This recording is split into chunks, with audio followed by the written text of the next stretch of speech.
Saudara-saudara anggota jemaat NGPMB dan semua saudara umat Kristiani di mana saja berada yang Tuhan Yesus kasihi.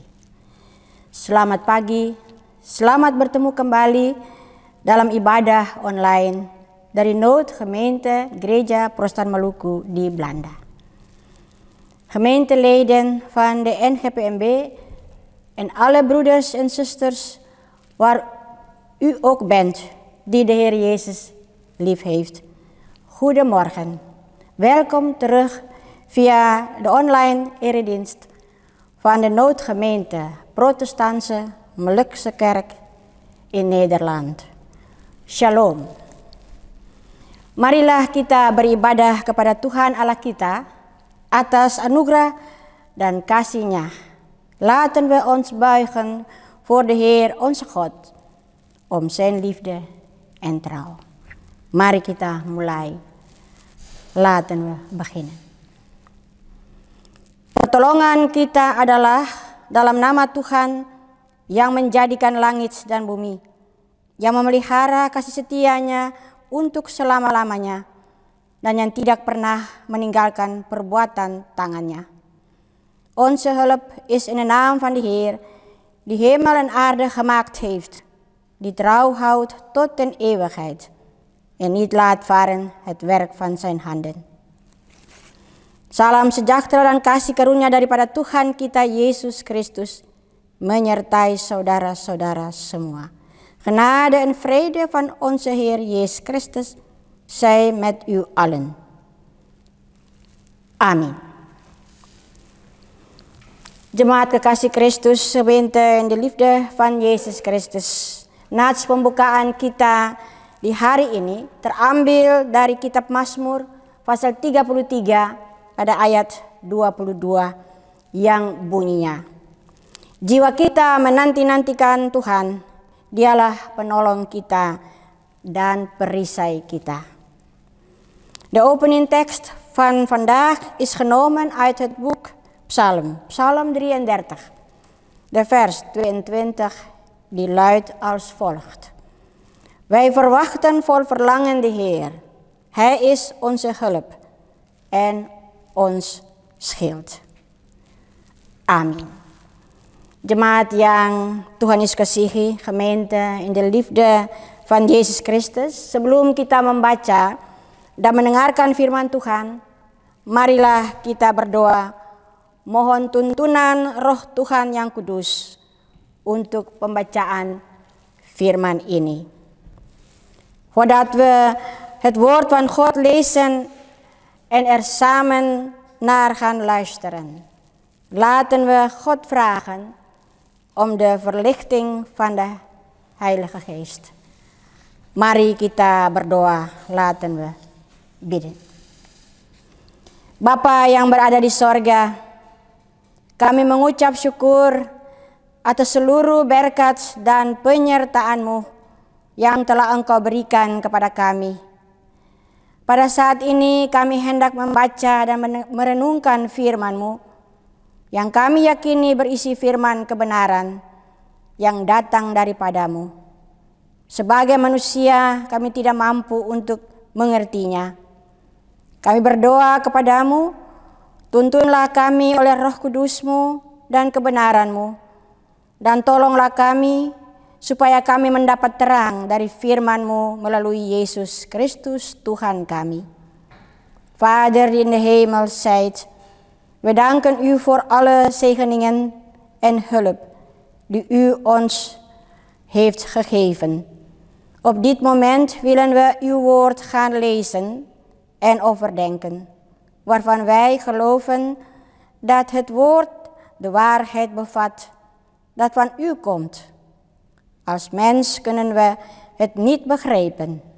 Heer, we bidden tot u, leid ons door uw Heilige Geest in alle waarheid en hulp ons genadig, dat wij licht ontvangen uit uw heilige woord, door Jezus Christus onze Heer. Amin. Pembacaan Alkitab terambil dari Alkitab Perjanjian Baru, Injil menurut karangan Markus, Markus pasal 1 ayat 29 sampai ayat 39. De Bijbellezing is genomen uit het Nieuwe Testament, Evangelie naar Markus. Markus 1, de versen 29 tot en met 39, die luidt als volgt. Yang bunyinya begini. Yesus menyembuhkan ibu mertua Petrus dan orang-orang lain. Sekeluarnya dari rumah ibadat itu, Yesus dengan Yakobus dan Yohanes pergi ke rumah Simon dan Andreas. Ibu mertua Simon terbaring karena sakit demam. Mereka segera memberitahukan keadaannya kepada Yesus. Ia pergi ke tempat perempuan itu dan sambil memegang tangannya ia membangunkan dia. Lalu lenyaplah demamnya. Kemudian perempuan itu melayani mereka. Menjelang malam, sesudah matahari terbenam, dibawalah kepada Yesus semua orang yang menderita sakit dan yang kerasukan setan. Maka berkerumunlah seluruh penduduk kota itu di depan pintu. Ia menyembuhkan banyak orang yang menderita bermacam-macam penyakit dan mengusir banyak setan. Ia tidak memperbolehkan setan-setan itu berbicara sebab mereka mengenal dia. Yesus mengajar di kota-kota lain. Pagi-pagi benar waktu hari masih gelap, ia bangun dan pergi keluar. Ia pergi ke tempat yang sunyi dan berdoa di sana. Tetapi Simon dan kawan-kawannya menyusul dia. Waktu menemukan dia, mereka berkata, "Semua orang mencari engkau." Jawabnya, "Marilah kita pergi ke tempat lain, ke kota-kota yang berdekatan, supaya di sana juga aku memberitakan Injil. Karena untuk itu aku telah datang." Lalu pergilah ia ke seluruh Galilea dan memberitakan Injil dalam rumah-rumah ibadat mereka dan mengusir setan-setan. Toen ze uit de synagoge kwamen, gingen ze rechtstreeks naar het huis van Simon en Andreas, samen met Jacobus en Johannes. Simons schoonmoeder lag met koorts in bed. En ze spraken met Jezus over haar. Hij ging naar haar toe, pakte haar hand vast en hielp haar overeind. Toen verliet de koorts haar en ze begon voor hen te zorgen. 'S Avonds laat, toen de zon als was ondergegaan, brachten de mensen alle zieken en bezetenen naar hem toe. Alle inwoners van de stad hadden zich bij de deur van het huis verzameld. Hij genas vele zieken van allerlei kwalen en hij dreef veel demonen uit. Maar stond ze niet toe om iets te zeggen, want ze wisten wie hij was. Vroeg in de ochtend, toen het nog helemaal donker was, stond hij op, ging naar buiten en liep naar een eenzame plek om daar te bidden. Maar Simon en de anderen die bij hem waren, gingen hem vlug achterna. En toen ze hem gevonden hadden, zeiden ze tegen hem: iedereen is naar u op zoek. Toen zei hij: laten we ergens anders heen gaan naar de dorpen hier in de omtrek, zodat ik ook daar het goede nieuws kan brengen. Daarvoor ben ik immers op weg gegaan. In heel Galilea bracht hij het nieuws in de synagogen en dreef hij demonen uit. Amin. Demikianlah firman Tuhan. Berbahagialah setiap orang yang mendengarkan firman Tuhan dan melakukannya dalam hidup setiap hari. Gelukkig zijn zij die het woord hebben gehoord en dit willen beamen. Laat ons dan hiervoor onze Heer Yesus Christus lof prijzen. Haleluya. Jemaat dan semua basudara yang berada di mana saja yang Tuhan Yesus kasihi. Tema yaitulah Yesus penolong kita yang sejati. Di antara keempat Injil, Injil Markus merupakan kisah yang paling singkat tentang permulaan Injil tentang Yesus Kristus, Anak Allah. Markus 1 ayatnya yang pertama. Dan kalau kita membaca Injil Markus secara teliti, maka berita yang ditulis Markus itu sangat pendek-pendek, tetapi sangat berisi. Tujuan Injil Markus adalah proklamasi kabar baik tentang kemenangan Allah atas kuasa jahat.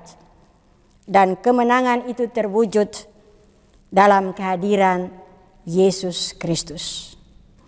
Di dalam Injil Markus diceritakan bahwa sesudah Yohanes Pembaptis dibunuh, maka Yesus tampil di Galilea untuk memberitakan Injil Allah. Galilea satu tempat yang jauh dari Yerusalem sebagai pusat agama Yahudi saat itu dan pusat dari pemerintahan Romawi. Dan Yesus memilih tempat pelayanan di Galilea kepada orang-orang Yahudi yang berada dalam kehidupan miskin, duka cita, dan yang terbuang. Dan memang pelayan Yesus ini sudah dinubuatkan sebelumnya bahwa ia akan melayani di sana. Dan pada hari Sabat, mereka masuk ke rumah ibadat, sinagoga, di Kapernaum. Yesus dan keempat muridnya yang pertama itu tidak melewatkan hari Sabat itu dengan begitu saja. Di dalam rumah ibadat Yesus mengajar. Yesus memang telah memenuhi syarat sebagai seorang pengajar. Seorang Yahudi yang berumur 30 tahun boleh mengajar. Dan saat ia mengajar, orang-orang yang mendengarnya menjadi takjub, menjadi heran, bercampur tidak percaya atau tidak percaya. Sebab Yesus mengajar sebagai seorang yang berkuasa, tidak seperti ahli-ahli Taurat. Dan di dalam rumah ibadat itu juga Yesus mengusir roh jahat, sehingga tersiarlah kabar tentang Yesus di segala penjuru di daerah Galilea. Markus 1 ayat 21 sampai ayat 28. Jemaat dan semua saudara di mana saja berada yang Tuhan Yesus kasihi. Dalam pembacaan kita tadi dikatakan bahwa sekeluarnya Yesus dari rumah ibadat, maka Yesus, Yakobus dan Yohanes pergi ke rumah Simon dan Andreas. Kalau siapa yang sudah pernah pergi ke Kapernaum, maka dia bisa tahu persis jarak daripada sinagoga dengan rumah daripada Simon dan Andreas itu dekat sekali. Dari kisah Injil Markus terlihat bahwa Simon juga tidak tahu kalau ibu mertuanya sakit demam tinggi yang bisa membuat orang pada saat itu meninggal. Ada yang memberitahukan hal tersebut kepada Yesus. Mereka tidak meminta pertolongan Yesus. Kita bisa mengerti bahwa Yesus waktu itu belum dikenal. Jadi ada rasa segan, ada rasa yang juga tidak memaksakan mereka. Tetapi mereka tahu bahwa Yesus sanggup menyembuhkan, mengingat bahwa Yesus baru saja melepaskan seorang yang kerasukan roh jahat di rumah ibadat. Jemaat dan semua saudara di mana saja berada yang Tuhan Yesus kasihi. Yesus mempunyai banyak cara untuk menyembuhkan yang sakit. Karena Ia berkuasa. Yesus tidak mengucapkan sepatah kata pun kepada ibu mertua Simon, tetapi Yesus memegang tangannya dan membangunkannya. Dengan memegang tangannya ibu mertua Simon, Tuhan Yesus menyatakan simpati dan kehendak hatinya yang penuh dengan belas kasihan dan kasih-Nya. Dengan memegang tangannya dan membangunkannya berarti Tuhan Yesus mengangkat dia dari kelemahannya karena kesakitannya. Tanpa memegang tangannya pasti ibu mertua Simon masih terbaring dalam kesakitannya. Dengan kuasa Yesus, ibu mertua Simon disembuhkan. Seperti tadi beta bilang bahwa Tuhan Yesus mempunyai banyak cara untuk menyembuhkan orang yang sakit. Demamnya lenyap. Dan satu hal yang tidak biasa, bahwa ia langsung melayani Yesus. Pertemuan dengan Yesus dan sentuhan tangannya dan kuasanya itu ibu mertua Simon sembuh. Biasanya orang baru sembuh dari sakit belum mempunyai kekuatan untuk melayani. Tetapi ada kuasa yang mengalir dalam tubuhnya, tubuh ibu mertua Petrus sehingga ia bangun dan langsung melayani Yesus. Saudara-saudara jemaat, akibat kesembuhan yang diterimanya, ia spontan memberikan reaksi untuk melayani sesuai dengan kemampuan yang ada padanya. Tidak seperti sebagian orang, sudah disembuhkan, sudah ditolong oleh Yesus dalam setiap pergumulan, dalam setiap kesakitan, tapi kemudian tidak mau berterima kasih kepada Yesus. Jemaat dan saudara semua yang Tuhan Yesus kasihi, berita tentang penyembuhan yang dilakukan Yesus ini begitu cepat tersebar dari mulut ke mulut ke berbagai tempat. Sehingga menjelang malam, sudah matahari terbenam, semua orang sakit dan kerasukan setan dibawa kepada Yesus. Seluruh penduduk kota berkumpul di depan pintu di mana Yesus berada. Dan pada saat itu, semua orang sakit dan kerasukan setan sehat dan sembuh. Sangat luar biasa, saudara. Sangat luar biasa sekali dapat dikatakan bahwa perjumpaan dengan Yesus membuat semua orang sakit yang dirasuk setan menjadi sembuh.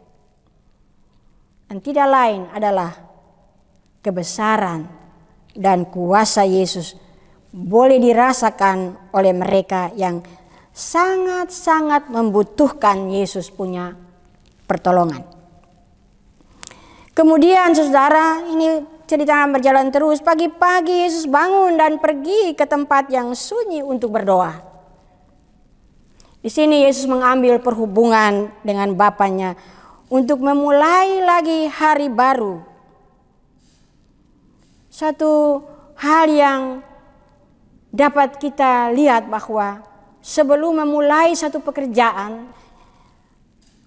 sebelum memulai satu hari baru, Yesus yang adalah anak Allah mencari perhubungan dengan Bapanya, mendapat kekuatan untuk memulai lagi suatu hari yang baru. Simon dan kawan-kawannya mencari Yesus karena orang banyak mencari dia. Tetapi Yesus kemudian pergi dan melayani di desa-desa yang lain pula. Begitulah saudara dengan kita semua, belajarlah dari Yesus bahwa dalam kesibukan pekerjaan, kesibukan apapun yang kita punyai, hendaklah kita mencari perhubungan dengan Yesus untuk mendapat kekuatan, inspirasi yang baru, dan jalan yang benar dalam setiap pergumulan hidup. Begitu banyak pergumulan yang kita hadapi. Carilah Yesus dengan kekuatan kuasanya, kekuatan kasih-Nya. Ia akan menolongmu. Yesus bilang, marilah kepadaku semua yang letih lesu dan berbeban berat. Aku akan memberi kelegaan kepadamu. Matius pasal 11 ayat 28. Ada pesan bagi kita di minggu pertama bulan Februari ini, bahwa kita tetap mencari Yesus dengan kuasa-Nya, pasti kita akan ditolongnya. Jiwa kita menanti-nantikan Tuhan, karena dialah penolong kita dan perisai kita. Dan jangan lupa bersyukur kepada-Nya, karena pertolongan dan kasih-Nya sungguh sangat luar biasa bagi kita semua yang sudah ditolongnya dari berbagai-bagai hal yang menimpa ketorang punya kehidupan.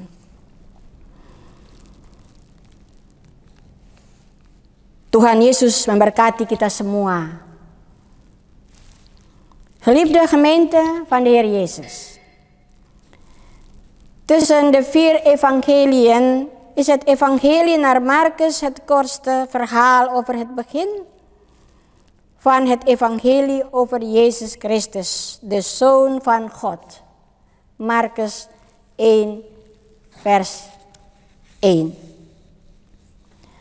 En wanneer wij het evangelie naar Marcus zorgvuldig lezen, dan is het geschrevene heel kort en krachtig. Het doel van het Marcus-evangelie is de verkondiging van het goede nieuws van Gods overwinning op de krachten van het kwaad.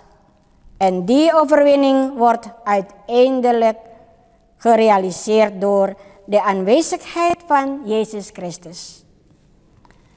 In het Marcus-evangelie wordt ons, nadat Johannes de Doper vermoord was, vertelt dat Jezus in Galilea verscheen om het evangelie van God te verkondigen. Galilea was in de tijd een plaats ver van Jeruzalem als het centrum van het Jodendom. En tevens het centrum van de Romeinse overheid. En Jezus verkoos Galilea in de tijd Galilea als plaats waarin hij zich dienstbaar kon stellen ten aanzien van de Joden die de armoede, verdriet en als verschoffelingen leefden. We denken in dit geval aan de bergrede. Allereerst in Galilea riep Jezus zijn eerste leerlingen. te weten Simon en zijn broer Andreas. Vervolgens Jacobus en Johannes, zonen van Zebedeus, tevens ook broers van elkaar. Markus 1, de versen 16 tot en met 20. En op de Sabbatsdag gingen zij in Cafarnaum de synagoge binnen en Jezus onderwees er de mensen. Jezus voldeed aan de eisen als een 30-jarige Jood die onderricht mocht geven. En toen hij onderricht gaf, waren de mensen die hem hoorden heel verbaasd, omdat Jezus er onderwees als een man met gezag en niet als de schriftgeleerden. In de synagoge verdreef Jezus ook een onreine geest, zodat het nieuws over Jezus zich al gauw en overal in Galilea zich verspreidde. Markus 1, de versen 21 tot en met 28. Geliefde gemeente van de Heer Jezus. In onze schriftlezing werd verteld dat toen zij uit de synagoge kwamen, Jezus, Jacobus en Johannes naar het huis gingen van Simon en Andreas. Voor diegenen die al eerder in Cafarnaum zijn geweest, is het vast bekend dat de afstand tussen de synagoge en het huis van Petrus en Andreas niet erg ver is. Cafarnaum wordt ook genoemd als de stad van Jezus. Tevens Galilea in Cafarnaum als het centrum van Jezus zijn dienstbaarheid. Uit het verhaal in het Markus-evangelie blijkt dat Simon niet wist dat zijn schoonmoeder ziek was en hoge koorts had, waardoor toen mensen konden overlijden. Jezus werd hiervoor op de hoogte gebracht. Zonder dit bericht zou Jezus misschien niet daar naartoe zijn gegaan. Zij vroegen Jezus niet om hulp. We kunnen begrijpen dat zij Jezus pas hadden ontmoet. Het was geen kwestie van onwil. Echter, ze wisten dat Jezus in staat was om iemand te genezen. Aangezien Jezus pas een man had verlost die in de synagoge bezeten was door een onreine geest. Gemeente in de liefde van de Heer Jezus Christus. Jezus heeft vele manieren om zieken te genezen, omdat Hij almachtig is. Jezus zei geen enkel woord aan de schoonmoeder van Simon, maar pakte haar hand vast en hielp haar overeind. Door het vastpakken van Simons, zijn schoonmoeder, haar hand, was er bij de Heer Jezus een gevoel van mededogen. Door het vastpakken van haar hand en haar overeind te helpen, betekende dit dat de Heer Jezus haar overeind hielp vanwege haar zwakke gezondheid. Zonder het vastpakken van haar hand zou de schoonmoeder van Simon nog steeds ziek zijn. Met gezag van Jezus werd de schoonmoeder van Simon genezen. De koorts verliet haar en ze begon voor Jezus te zorgen. Gemeente, de ontmoeting met Jezus en het aanraken door zijn handen, alsmede zijn gezag werd, de schoonmoeder van Simon werd beter. Gewoonlijk is het zo dat iemand die pas hersteld is, nog niet in staat is om voor anderen te zorgen. Maar juist door instroming van kracht in haar lichaam kwam zij overeind om onmiddellijk voor Jezus te zorgen. Zusters en broeders van de kerkgemeente, als gevolg van de genezing dat werd ontvangen, kon zij zich geheel spontaan naar vermogen dienstbaar opstellen. En niet zoals een groot deel van de mensen die genezen werden, hulp kregen van Jezus in al hun persoonlijke dilemma's in het leven. Uiteindelijk geen enkele dankbetuiging richting Jezus toe. Gemeente in Jezus Christus, het nieuws over de genezing door Jezus spreidde zich al heel snel overal, van mond tot mond. 'S Avonds laat, toen de zon al was ondergegaan, brachten de mensen alle zieken en bezetenen naar Jezus toe. Alle inwoners van de stad hadden zich bij de deur van het huis verzameld, waar Jezus aanwezig was. Vele zieken werden van allerlei kwalen genezen en veel demonen werden verdreven. Heel opmerkelijk. Allemaal. Zo mogen we zeggen dat de ontmoeting met Jezus alle zieken, alle mensen met onreine geesten genezen worden. Dit is waar de grootheid en het gezag van Jezus ervaren werd door al diegenen die Jezus werkelijk nodig hadden. Kerkgemeente, vroeg in de ochtend stond hij op, liep naar een plek om daar te bidden. Hier kwam Jezus in contact met zijn Vader, voordat er zich een nieuwe dag aantrad.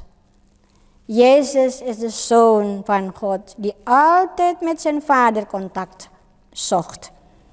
Simon en de anderen zochten naar Jezus, want veel mensen waren naar hem op zoek. Maar naderhand ging Jezus elders, om ook daar het goede nieuws te brengen. Dat we van Jezus mogen leren, ondanks drukke werkzaamheden, dat we contact zoeken met Jezus. Om kracht te putten, inspiratie en de ware weg te vinden in elk persoonlijke strijd in het leven zelf. Zo worden we geconfronteerd met vele uitdagingen in het leven. Zoek voldoende Jezus met zijn bijzondere gezag, met zijn gezag van liefde. Hij zal u helpen. Jezus zei, kom naar mij, jullie die vermoeid zijn en onder lasten gebukt gaan. Dan zal ik jullie rust geven. Mattheüs 11, vers 28. En wij verwachten vol verlangen de Heer. Hij is onze hulp en ons schild. Hij is onze ware helper. Er is zeer zeker in deze eerste week van februari een boodschap dat we kunnen meenemen. Dat we vast en zeker Jezus met zijn almacht mogen opzoeken. We kunnen dan op zijn hulp rekenen. En vergeet niet aan hem uw dankbaarheid te uiten. Hij zal en ieder op diverse manieren tegemoet komen. De zegen van God zij met u allen. Amin. Jemaat, mari kita mengucap syukur, mari kita berdoa. Laat ons bidden. Bapa kami yang di surga, yang kami kenal dalam anak-Mu Yesus Kristus, Tuhan kami. Kami bersyukur atas anugerah pemberian nafas hidup ini, juga penyertaan-Mu yang telah Engkau berikan kepada kami. sehingga kami boleh melewati bulan yang lampau dan masuk dalam bulan yang baru, bulan Februari. Kami juga mendapat kesempatan untuk beribadah kepadamu dengan roh dan kebenaran. Terima kasih Tuhan untuk firman-Mu yang baru saja kami dengar, bahwa Engkau Tuhan dengan kuasa-Mu yang besar itu dapat menyembuhkan segala penyakit yang kami mengalami. Biarlah kami dituntun dan dipimpin selalu untuk senantiasa mengucap syukur atas berbagai hal yang kami terima dari Tuhan, baik itu penyembuhan rohani, penyembuhan tubuh, fisik. Karena kami percaya ya Tuhan, Engkau senantiasa mendengar permintaan doa-doa kami.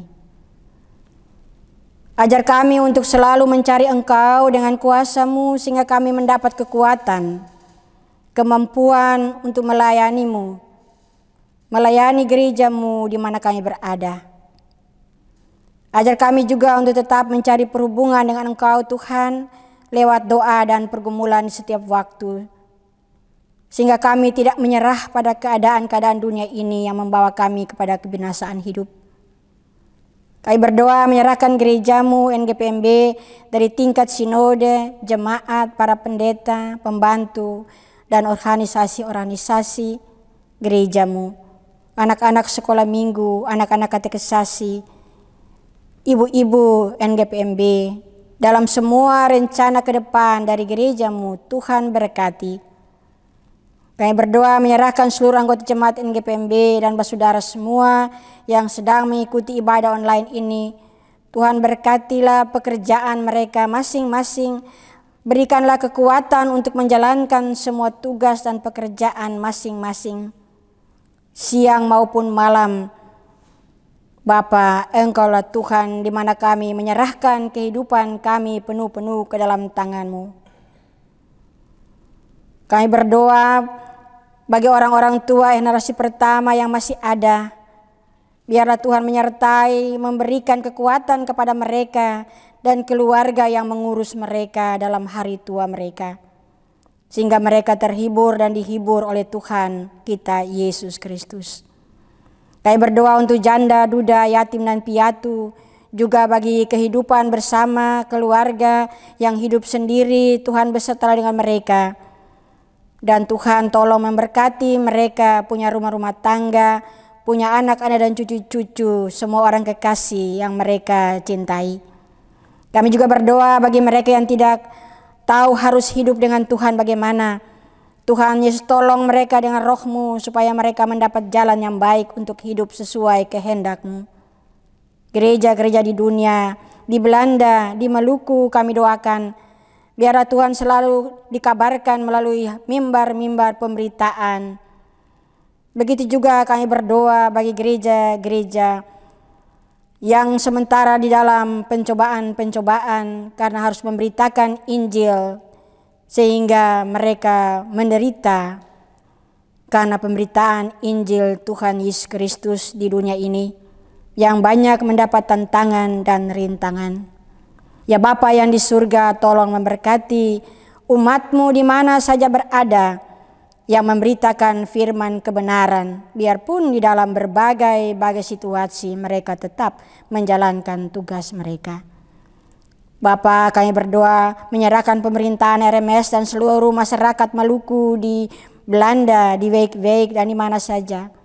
Biarlah mereka dipimpin oleh Tuhan untuk mendapat apa yang mereka idamkan.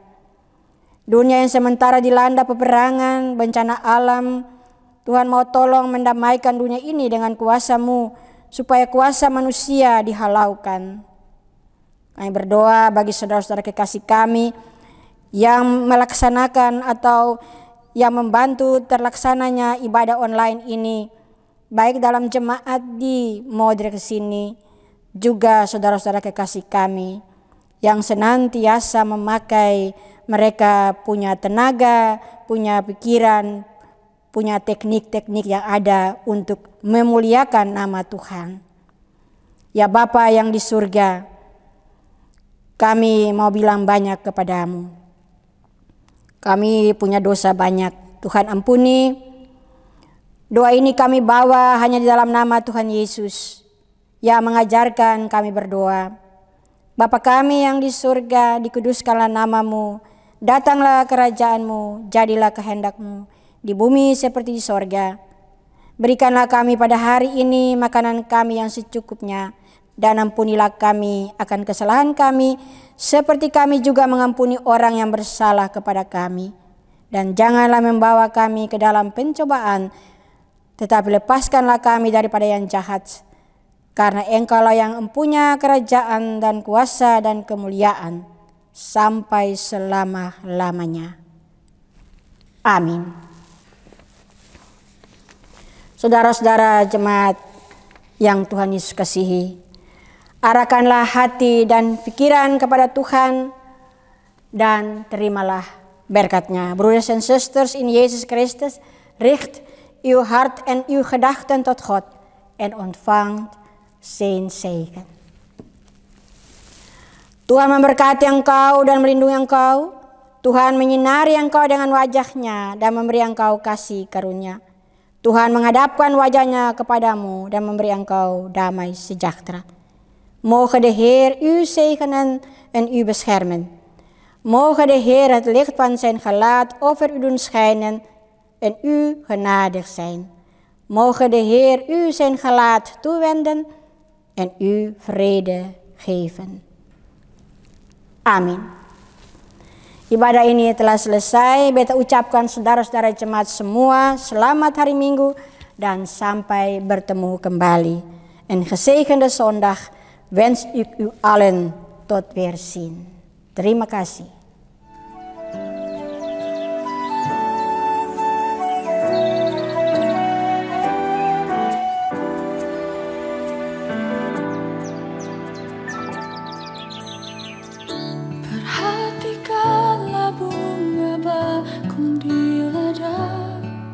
Tuhan hiasi tanpa bekerja, apalagi kita orang percaya. Tuhan pelihara, Tuhan cukupkan.